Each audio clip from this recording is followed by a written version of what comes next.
All right, let's just say a world on heightened terror alert. You're on the left of your screen on New York's Times Square, where they're just getting news of a terrorist incident that might have been avoided that could have been very, very deadly and could have made Las Vegas look like child's play.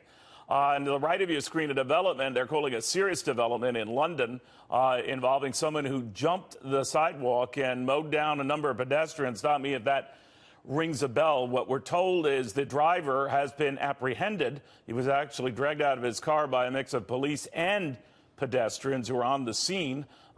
We don't know the status of the individuals who were taken to area hospitals. We do know that a number were, but again, we don't know the number and we don't know their status. What we do know in New York City's Times Square is that they're getting very, very nervous about what they heard and about what went down, obviously, in Las Vegas early in the week, and what they're just getting a sense of what was avoided with the arrest of 3 individuals who were planning something pretty big and that could take out a pretty good number of lives. Fox Business Network's Tracee Carrasco at the subway station in Times Square. Tracee. Neil, now when you think of the magnitude of what could have been, it is terrifying. One of the men said he wanted to create the next 9/11.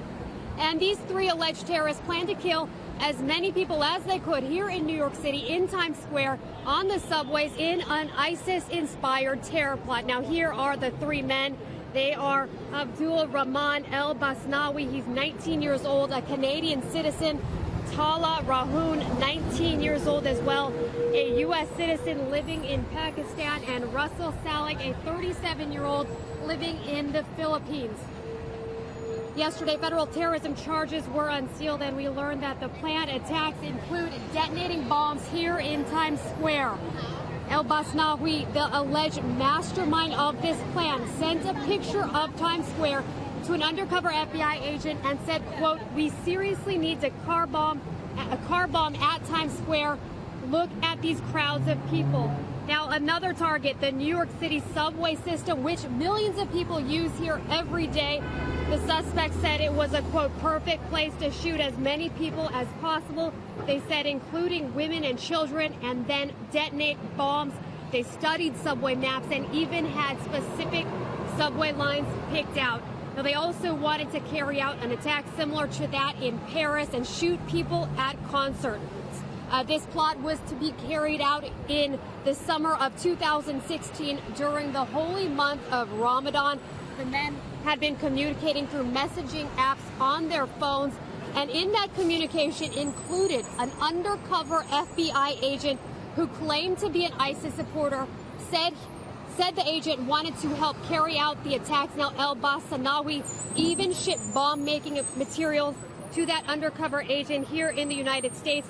And when El Basnawi arrived in New Jersey in May of 2016 to carry out the attacks, he was arrested. Now, the other 2 men have been arrested. They're awaiting extradition here to the United States. Neil, this is absolutely terrifying when you think of what could have happened. We are thankful to those agents who have thwarted this plot. You know, Tracee, I did notice, I know it's hard to hear me, so I can understand if you can't, but that there's certainly a heavy, I was talking with Bill Stan about this, a heavier police presence in Times Square right now, right? Absolutely. And, you know, we've seen a heavier and increased police presence the last few years. But if you look around, usually at every block here in Times Square, there are NYPD officers with heavy machinery. There are now blockades since we've had other recent attacks like we're talking about in London. And in the past, there are blockades, so cars really can't get through the main areas of Times Square. So there is an absolute increased presence here of security. All right, Tracee, be safe. Great reporting as always. Tracee Carrasco in New York's Times Square, just around the block here.